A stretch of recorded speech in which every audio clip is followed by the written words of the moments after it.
I read 9 books in the month of February. We're gonna rapid fire through these and go over the books I read and what I thought of them. Let's start with the books I read on my Kindle first. I read the arc of Say You'll Remember Me by Abby Jimenez. And let me tell you what, I think this might be her best one yet. I absolutely loved it. You need to read it when it comes out in April. Also by Abby Jimenez, I read The Fall Risk. This is a short story. It was only about 80 pages long. Super cute. Absolutely loved it.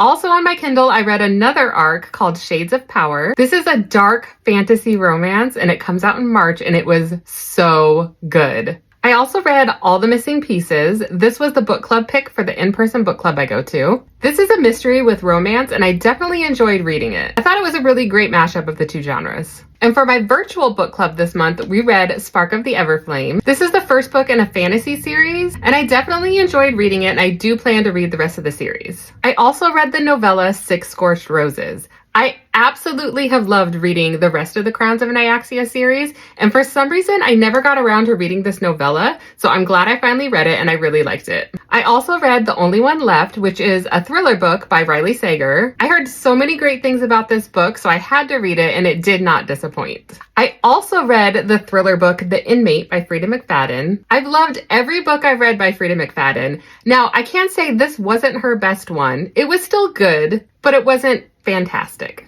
And the last of the books I read this month is Lessons in Chemistry. This book is historical fiction, which can sometimes be hit or miss for me, but I did like reading this one. I especially loved the science aspect of this book. So those are all the books I read in February. Let me know if you've read any of these, what you thought of them.